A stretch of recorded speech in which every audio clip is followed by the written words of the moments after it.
And as I mentioned off the top, we notice in the phone calls we're getting, the discussions we're having, the meetings we're attending, the webinars we're being asked to address, it's certainly becoming more of a important topic within the nonprofit sector today, which isn't overly surprising, especially given that for a few years now, some of the leading business organizations around the world have been identifying supply chain and managing your purchasing function as a critical element of business.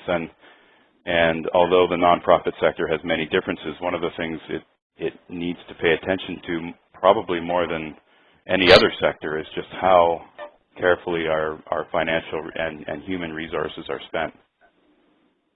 So you can see here just a couple of quotes from some leading organizations around the importance of purchasing and supply chain management. So you're not alone in having this discussion, I suppose, is the overall point there. So ONN, as Kim mentioned off the top, ONN noticed this. They picked up on this, and a few years ago partnered with my organization, Roundtable, who we focus on procurement in the nonprofit sector, specifically group procurement.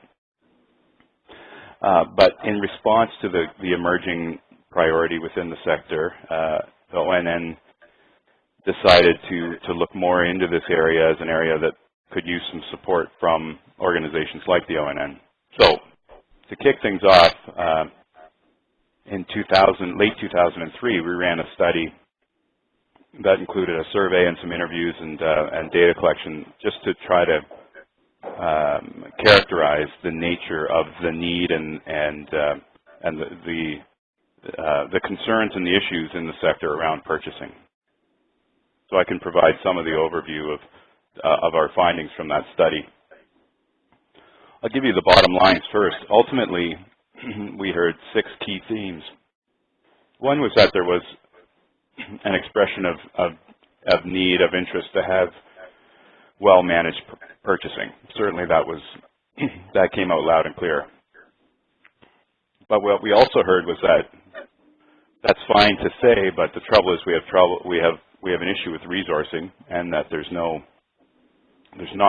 excess capacity in our organizations to focus on an area like purchasing if we haven't done so before. While this is an emerging area of interest, it comes with an emerging number of potential solutions and themes and discussions, and that can create some confusion if you don't have the time to focus. So we heard that there is some confusion out there among some of the opportunities available. And I've highlighted number 4 to say there was certainly a strong sense among the sector of an opportunity to work together, whether it's in subsectors, whether it's in geographic areas. There was a recognition that given our other challenges in, as I say, with resourcing and expertise, perhaps some of the answer lies in being able to work together as a sector. The respondents of the study told us that ONN would be considered a good hub for this kind of work and someone who could help, so that was important information for the ONN. And finally, what we heard was that anything that came out of group purchasing or ONN purchasing programs, it was important that they be tailored for our sector. As I say, there are a lot of options out there, whether they're government-based or in other sectors, and that's fine. But ultimately, the nonprofit sector has a lot of elements that are unique about it, and we were reminded about that over and over again, and those unique characteristics might drive a very special and unique set of purchasing activities and solutions. So those were the overall findings from our study. Kim, I'll pause there. Is there anything you wanted to add to that? If you recall back to our findings from the study, I know you heard from a lot of different organizations. No, I think you covered it pretty well there. It was, I'd say, a fairly engaged group that we had in response to this topic, wouldn't you say? Oh, definitely. Yeah, it's been a hot topic for a couple of years, that's for sure. Mhm.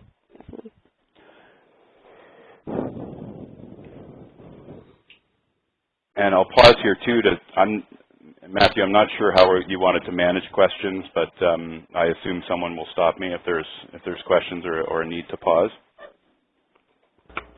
Yeah, if anyone needs to jump in, please unmute and talk, or there's a chat function on the left-hand side. If anyone wants to ask a question there, we're monitoring that to see if any questions come up. Okay, great, thanks. Great. I'll get into it was quite a broad study. A lot of information was uncovered. I'll focus on just a couple of areas. One of the things we asked the respondents of our survey was to identify what the top pressures were on spending and managing money. And no surprise, the top two were rising costs, so the ability to spend money effectively and balance budgets. The second being this lack of internal resources, and specifically around people and time. And even if we heard the message, even if an organization knew what they wanted to do to improve, it was a struggle to find the time to do it. And that's, of course, it's not an uncommon story. The other three in the top five were interest around stewardship, social responsibility, the ability to develop, as I say, whether it's green programs, green purchasing programs, or supplier diversity programs. There were other elements that weren't related to the dollar figure that people were concerned about the impact that this sector spending could have on other drivers beyond cost. Donor and funder accountability, just the idea of transparency and fairness in general, and being able to say that you as an organization are managing your money effectively. And some of the publications, I believe it's Money Sense that runs an annual publication on the nonprofit sector and how we spend our money. And finally, this growing interest and involvement by government, whether it's the broader public sector or specific funding agencies, and in just how their funding is spent, and likely increasing reporting responsibility, and increasing interest in managing and being involved in how major purchases are made. So these, as I say, these were the top five major pressures on our spending activities in the sector. We also asked how organizations felt like spending wasn't currently managed in their organization, and I would say that this was, it wasn't a overly bad news story, but it certainly wasn't. We didn't get the sense that there was a lack of opportunity in that people felt like there was room for improvement in how their organizations manage spending, for sure. So I bring these up because I picked out these areas of the study specifically because whether it's the pressure on budgets and the ability to save money, the lack of resource constraints, the ability to get better in just how we manage purchasing, those are all factors that can be significantly impacted, of course, by this concept of group buying.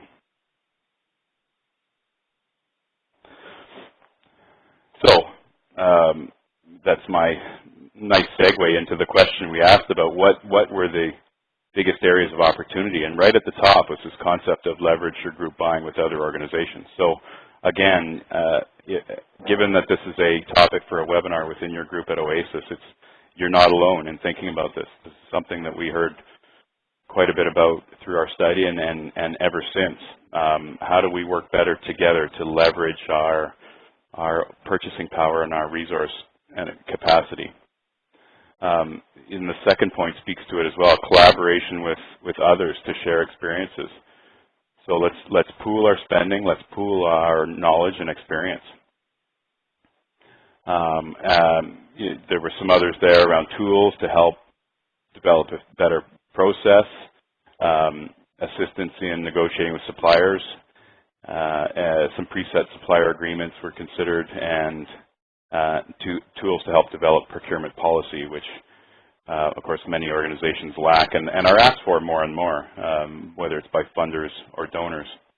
To be able to produce a purchasing policy, it can be a powerful tool in many circumstances.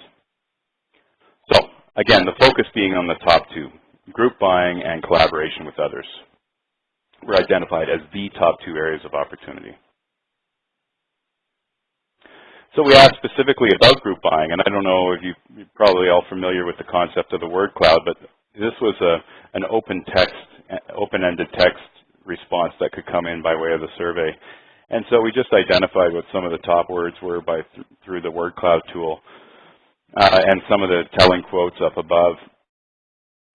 It certainly wasn't unanimous, let's just headlong into a group purchasing program. There were a lot of caveats, a lot of yes, but type of statements, and you can see some of them there.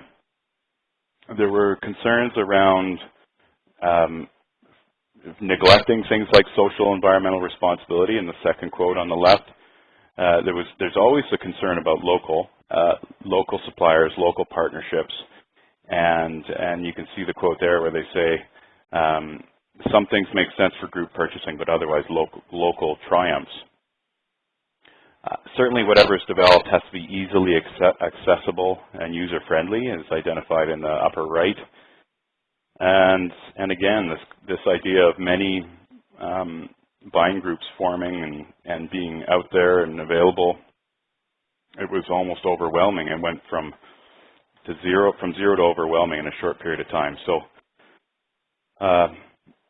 interesting, the cross-section of feedback we got about group buying.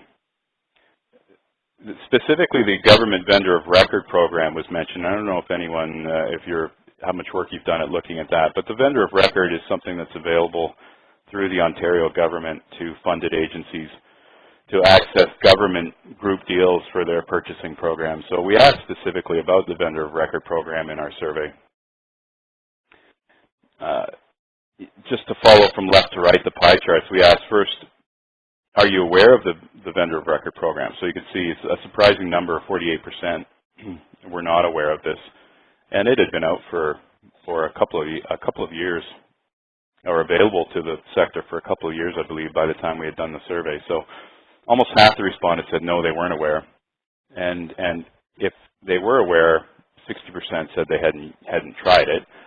And if they had used it, only 29% said it was helpful. So there's likely a role for the vendor of record program to play in the sector. We just have to figure out, we certainly believe it's not a silver bullet for any organization or group of organizations. We'll have to, as we move along, continue to assess the applicability in certain areas. But as I say, I don't think it's an end-all be-all, and nor does the government believe it is either. But it's nice. It's a nice tool to have available to us if we can access it. Here's one of the challenges, though, I believe sits behind this relative apathy around something like the vendor of record program, and frankly other very large buying groups that were not developed for our sector or our subsectors, because ultimately the vendor of record contracts were developed for government agencies and their needs, and while some of them may overlap, others may not. This idea of the diminishing return. So as you move from left to right, the concept is the group buying volume gets bigger and bigger, and from bottom to top is the relative measurement of incremental benefits. At the beginning, in the early stages, as we start to pool our resources, it's certainly the multipliers of the benefits can be significant. But what we find is that as you get large for the sake of just getting bigger, the risk is that you lose the applicability and to the needs of the organization, or in our case, the needs of the sector. So that's why I've seen some trade-offs where to jump on to the say a vendor of record photocopier program, for example, may not fit fit the needs. We had specific quotes around the fact that the photocopiers available through the vendor of record program were the Cadillac version that, you know, this particular small nonprofit just didn't need. And while it was a great deal, it was still much more money than they wanted to spend and much more than they needed. So that's just a simple example of, you know, we have to remember those other elements of total cost and the ability, necessity to meet our needs of the organization while still getting the benefits of group purchasing. Hi, David. It's Michelle Marshall, and I'm wondering, there's an inquiry on the left of the screen. I'm wondering if that might be well-timed to address that now or perhaps later on in the call. Yes. Tell you what, I anticipated that one, so we've got a slide that better addresses that, I believe. Perfect. Great. Thank you. So if I can park that one just for a second, we'll get there. But good Great. question. Thank you. Thank you. To wrap up this concept of, I mean, it's the continuing discussion of total cost. So Deloitte did a study, and my former employer in another life did a study on just where the benefits are when it comes to improving your purchasing activities, improving your purchasing function. And in the cases, I think this is even more applicable in cases of group purchasing, they broke the opportunity for driving benefits down this way. And let's not worry about the logistics costs, because often in not-for-profit we don't have a lot of inventory management, shipping, although it's there. But I want to focus on price reduction. So certainly as we grow our leverage with suppliers, we can reduce price, and that's that tip of the iceberg piece of it. No doubt about it. And a good chunk of the benefits available will come from that. But what's interesting is that they estimated about 40% of the total benefit might come from what they called value engineering. And that gets into, frankly, you know, all those other elements of the total cost. So making sure that we have the right standards for our products, making sure that products are the best, the right quality for what we're paying for, making sure we've got vendor relationships that can support the organization in other ways. You know, so all to say that those, if you move forward in any program, just addressing the pricing side of it, you might be missing or ignoring a large element of opportunity for benefit.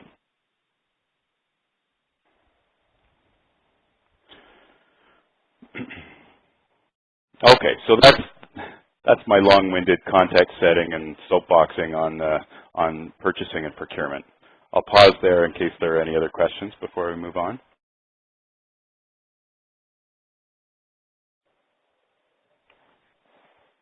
Okay. So I think the main point of the time today was some interest in group purchasing. Let's just do some quick definitions of why you might think about doing group purchasing. Of course, ultimately it's designed to leverage volume of spend. Sorry, it's a term often used in purchasing. It otherwise sounds very, very ugly, but spend and purchasing expertise across all the participants. So for the benefits of supplier price and other benefits.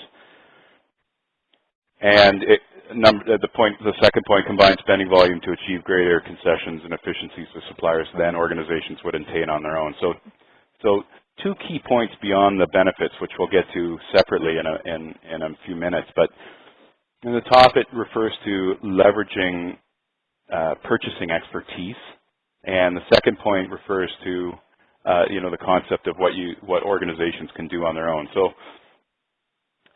it's not only the volume leverage; it's the ability to either develop or take advantage of or find and use purchasing skills, because it is a profession. Purchasing skills and being able to leverage that knowledge across multiple organizations. And it's very difficult to do often if you're a single organization, especially a small organization that might not have the capacity, resources to develop that expertise in-house. Reduce time and effort by pooling resources, and so I'll get to that in the list of benefits in a minute. it's different than marketplace exchanges, and some of those, you may be familiar with some of them, but you can imagine you've seen almost like supplier bulletin boards or websites where suppliers can just post their wares, so to speak. Purchasing and group purchasing needs to be a selective process. It needs to be something where there's a process that you go through to identify and source the right supplier partners for the program. It's not an open market where like a marketplace where suppliers can just post their goods and services. So just making a key differentiation there. So what are some of the benefits of group purchasing? So we talked about the idea of enhanced value. So enhanced value from suppliers, obviously with the reduced cost due to volume leverage, and a lot of that is just simply economics and the efficiencies that come with supplying a larger customer or a large group of smaller customers even than a whole lot of smaller individual customers. And frankly, one of the areas that we knew about but probably underestimated is the change in service and profile that we get as a larger group with our supplier partners. So along with a bigger spend volume comes it's a bad term, especially in our world, but the bigger stick. You know, you have a lot more attention, and we find our supplier partners are a lot more interested in keeping our larger groups happy than, frankly, they have the time to worry about smaller organizations. It seems to be the reality. I mentioned the ability to leverage and use purchasing resources where you may not have been able to in the past. So this idea of having the benefits of improved procurement management, you may not even have access to that without the concept of pooling resources together. This idea of reduced operational staff effort, you know, again, people on your front lines in your offices, in your organizations, fulfilling your mission, working with your members, your constituents, they are there for a reason, and it's probably not purchasing. So every moment they spend working on renegotiating that, you know, the photocopier lease or the office supply contract or buying a desk chair or whatever it is they need to do, that's likely not within their core skills and responsibilities. So we want to try to minimize how much that is done locally and maximize how much is done by the people who are trained to do it. And that can all this leads to increased operational effectiveness. Again, I'm making the argument that if you improve how you buy goods and services and how you manage that process, it can lead to improvements throughout your organization and your operations that will flow right to the people that you're trying to serve. And ultimately, if we had to sum up the objective of group purchasing, it's an optimal balance of cost savings, improved efficiency, reduced risk, less effort, and improved quality for the group as a whole. There's also, we found some more, I call them strategic, for lack of a better word, strategic benefits of the group, and some of these may or may not apply to you, but it depends how many group programs you've tried together. I know purchasing is often one of the first areas that a group will look at because there is that hard dollar return on investment. You know, you can invest in this area and see a benefit, a hard dollar return, which makes it easier to justify. But it does allow a group to learn about working together if you don't have a lot of experience there. I know often following purchasing might be other shared service areas like IT, collaborative IT programs, HR policy development, facility management if you have facilities that you manage. So you know, the administrative services or the shared services world, the very idea of them is that, you know, try to minimize how much time people are spending on them when they're supposed to be doing other things. Purchasing is often one of the first. So it's a good tester to get into that area, working together.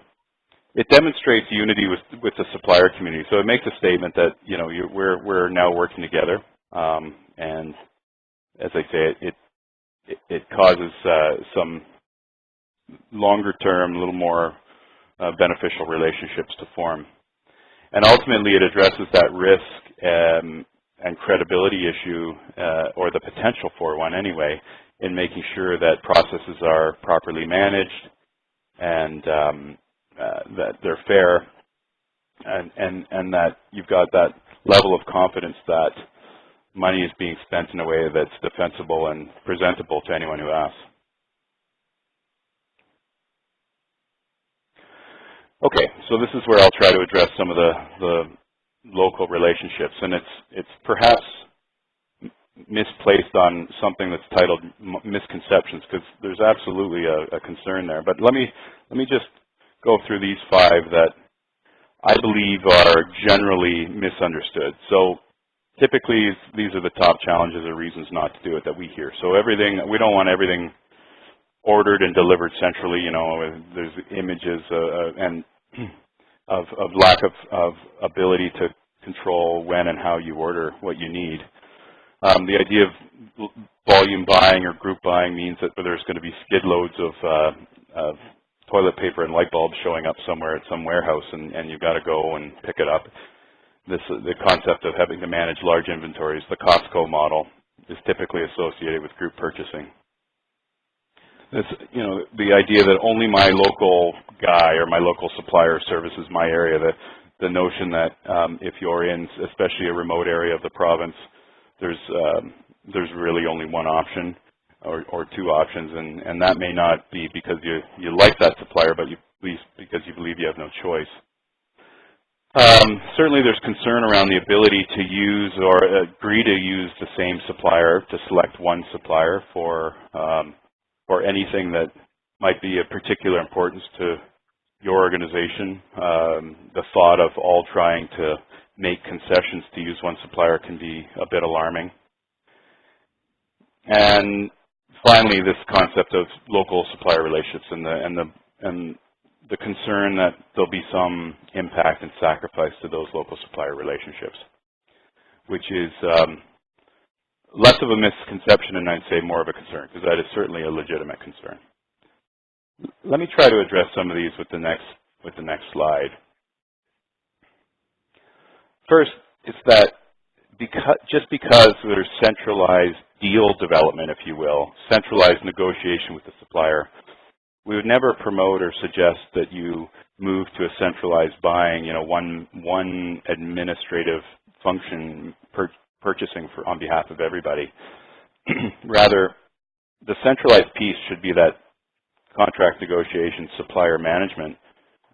Decentralized purchasing, though, we still expect that everyone in the field, everyone at the origin of the need or the requirement is ordering as they need it. The difference is they're typically ordering from a preferred vendors list or pre-negotiated supplier agreements that make it fairly easy to order, but they're ordering when they need it, and that leads to the second item, which is you order what you need. We negotiate group buying programs and contracts based on estimated volume over a year, 2 year, 3 year, whatever the length of the agreement. It doesn't necessitate taking large volumes or quantities of anything all at once. Almost we rarely ever see that. So that's just purely a misconception. We do advocate a mix of regional or broad and group and local supplier representation. Group buying doesn't mean you have to deal with one large provincial supplier. Let's just clear that up. It can mean that, and in some industries, I think, if you think about, with a few exceptions, but something like, say, office supplies, there are a few very large suppliers out there. There are some local ones too, but fewer and fewer of those. And at the end of the day, most organizations aren't that concerned about where they're getting their office supplies. So if it means that much more value to us to go with one provincial office supplier, will probably make that decision. But many areas of our spending, many services, especially services, are local in nature and should remain local in nature.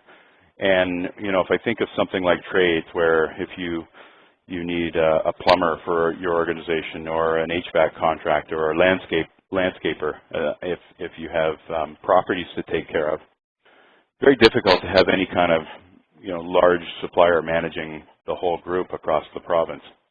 In those cases, what group buying can mean is that you're developing standards that you recommend organizations use or make available to organizations use when they are selecting their suppliers.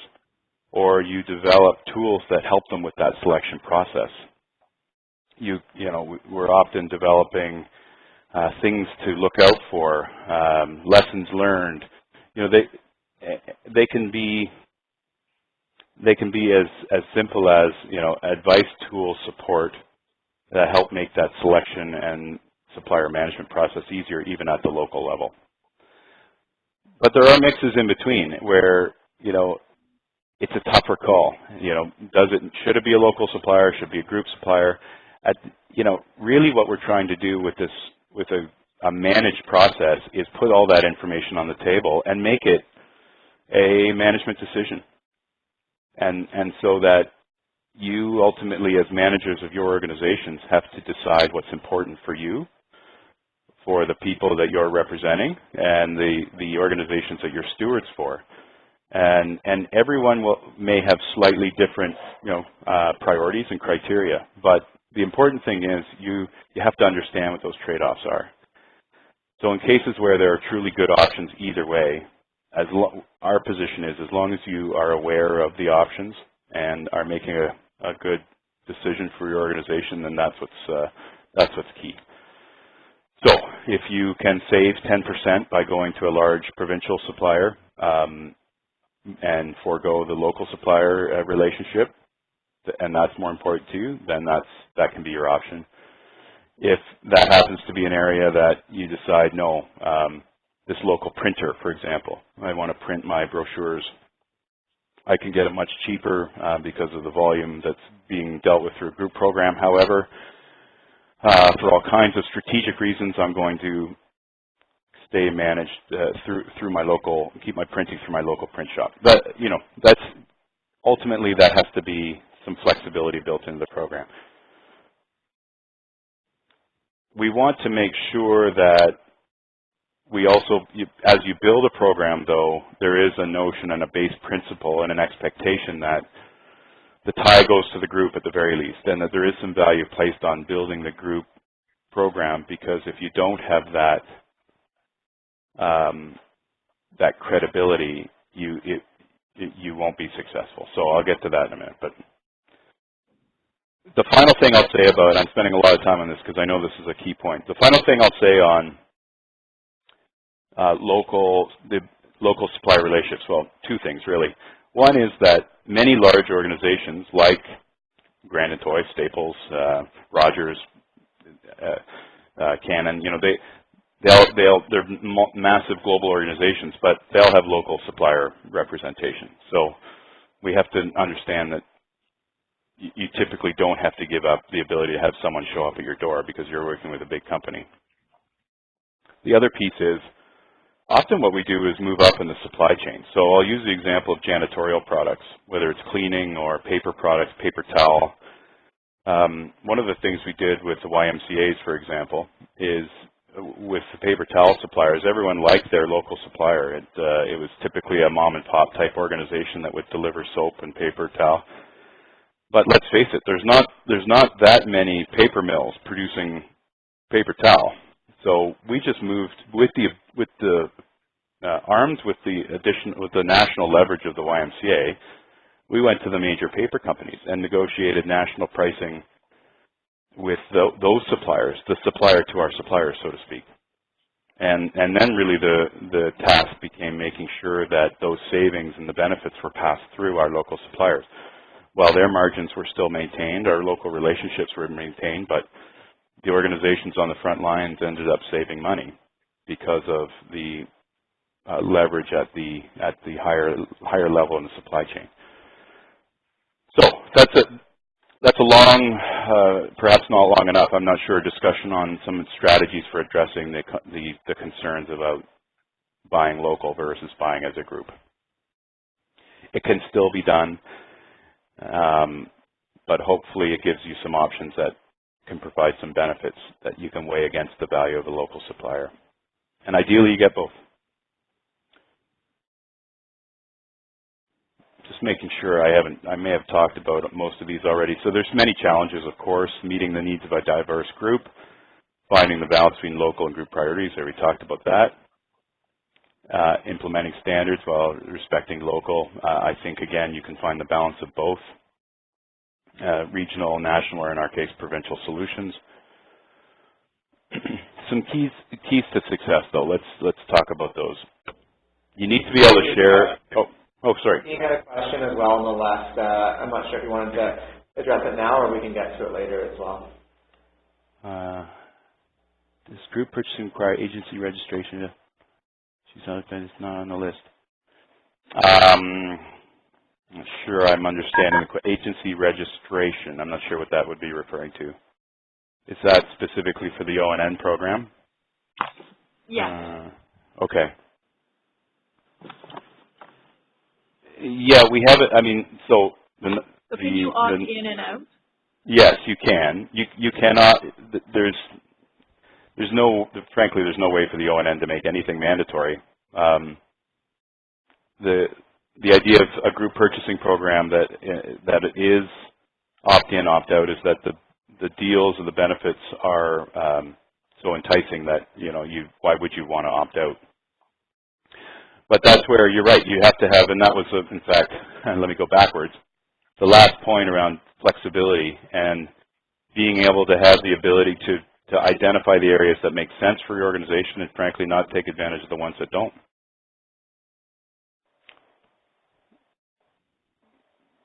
And just to clarify this current state, and I'm just watching time here. I think we're okay. We've got about 10 minutes left in our hour, and I want to leave some time at the end.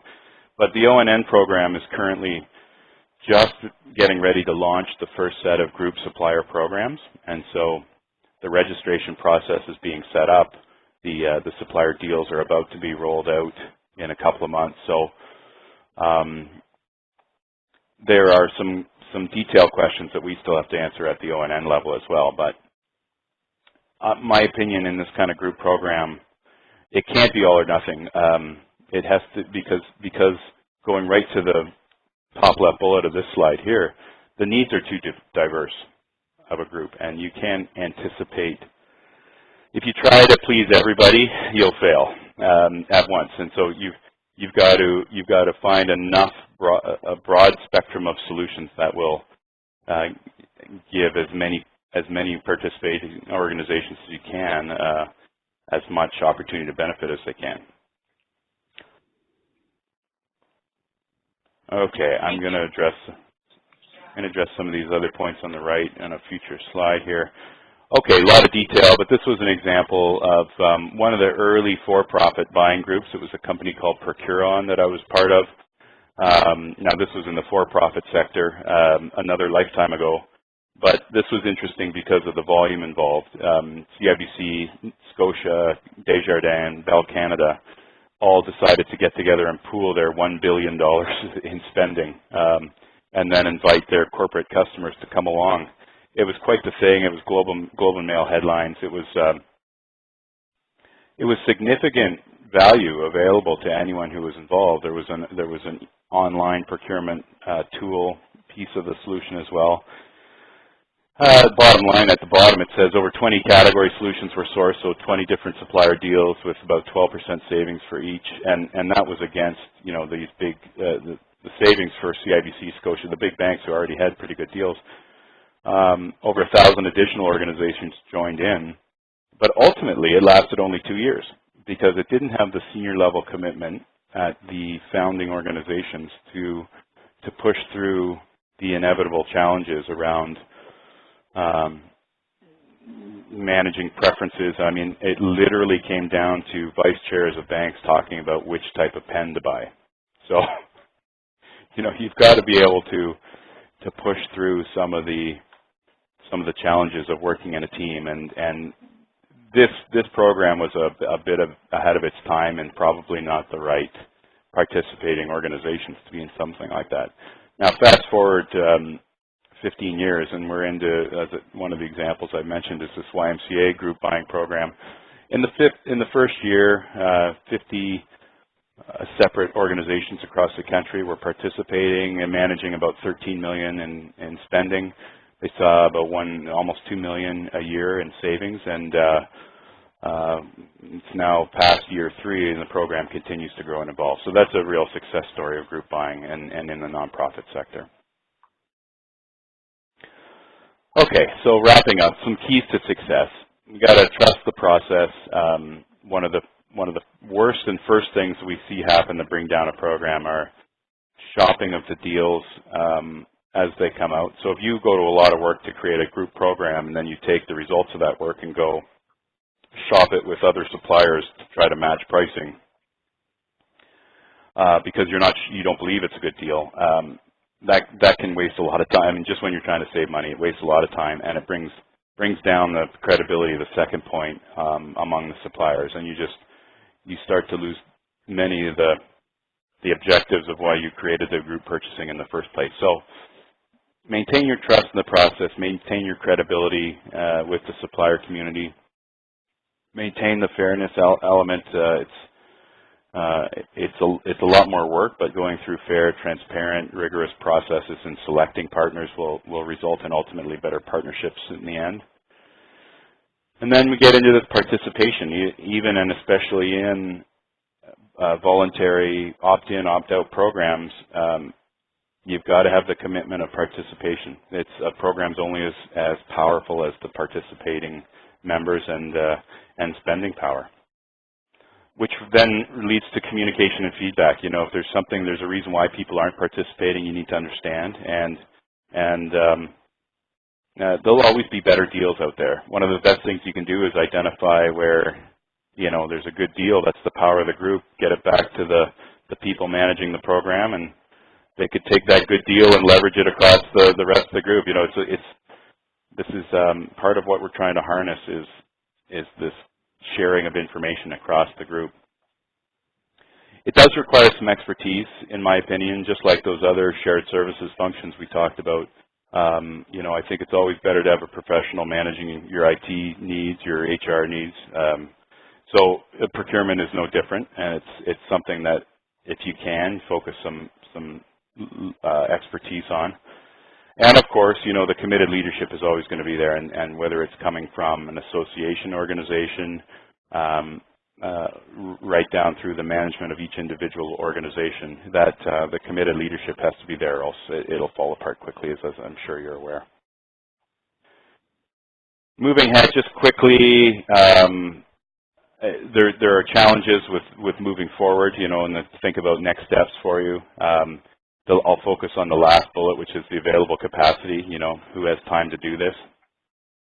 And I saw the question on the side related to, well, I'm going to quickly move through the last couple of slides, and yes, the material will be available for those of you who want to spend more time with this exciting material. But available, if we think about capacity, that's frankly one of the reasons why we're creating the ONN program for organizations who don't have their own capacity. And so if you think about the options, if you're trying to build a program for yourselves, you can either try to work it into current staff time. You can try to build the capacity internally by hiring somebody, say, turn to a third party, an operator, a consultant, or work with an existing model. And that's where the ONN piece comes in. And the ONN purchasing program is focused on sector engagement, making sure it represents the voice of the nonprofit sector, that there's a continuous flow of communication, training, and sharing of information around purchasing best practices, concepts, philosophies, etc. That there is access to expertise and help as needs arise. And there is an 800 number that's been made available for anyone who wants to access the ONN program. And finally, as I said, high-value supplier solutions that are rolling out in the next couple of months. Group programs in areas of employee benefits, office supplies, telecom, and printing. Those will all be rolled out in the next few months. So there's an example of, accessing an existing network to help with your capacity issues. So sorry to rush through the last few, everybody. I see we're just running up against our time, and I'll just finish there with the contact information for myself and Kim at the ONN, and I'll apologize if I pushed us up against our time. Well, thank you very much, David, for going through that. I just wanted to address the final two questions that are on the left-hand side. Okay. It says, if you opt in, must everything be purchased under that vendor, regardless if they have secured special rates or not, as in most cases, all of their inventory is not necessarily part of the special rate. Yeah. For example, the staples. So if you could respond to that. And the last question following that is, how does this group differ from the OECM group? Right. Okay. So the first point, no, you're right. I mean, you've got to make decisions that are right for you, and you don't want to buy a $800 filing cabinet if it doesn't make sense. Office supplies is one where, yeah, you want to develop a core list of deeply discounted items, and you want to make sure that that core list aligns with the products that you buy most often. So as we develop the ONN office supply program, we're going to have as broad of a core list as possible. But that's where that trust element comes in, and usually it's because there's another filing cabinet in there that you're missing. That's the $200 filing cabinet that was selected as the deeply discounted item because we believed it was the best total cost option. So that's where, have another look, and there may be more appropriate options for you. The other thing is office supplies and other areas like cleaning supplies, childcare supplies. Usually you have to take the market basket approach. There may be some items that are more expensive than you can get elsewhere, but at the end of the day, the week, the month, you're saving money, versus the cost of shopping around, your time cost and looking for those better deals. I hope that answered that question. On the OECM, yeah, that's a good question. OECM was developed for the education sector and for school boards, and that's great. It's great for them. And we've looked at that, and we've seen some of the products and services. We believe that that's an example of something that was designed for a specific set of needs. And again, like the vendor of record program, there may be areas that we can collaborate, and we have talked to them. But we also heard loud and clear that people who've checked out other programs really want something that's developed for the nonprofit network nonprofit sector. And that's why on our selection committees and on our advisory board for the program are all representatives of the nonprofit sector from the various subsectors, and to make sure that we develop something, the motto has been for the sector, by the sector. It gets into that law of diminishing returns, and we have plenty of buying power within our sector to leverage maximum value from supplier deals. I don't think if we do it right, we don't necessarily need to sacrifice anything by going with an existing buying group. But again, we'll explore all opportunities and all options as we develop our solutions.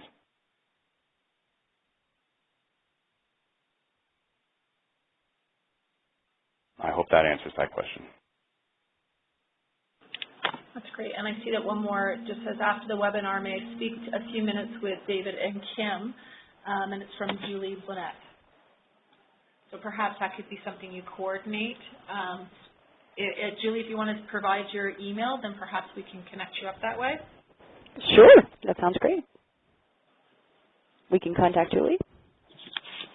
Great. Thank you, Kim. Okay, wonderful. Yeah, if there's any other questions.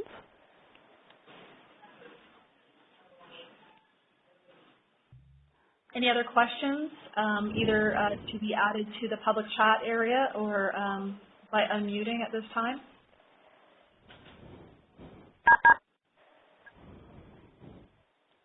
Okay.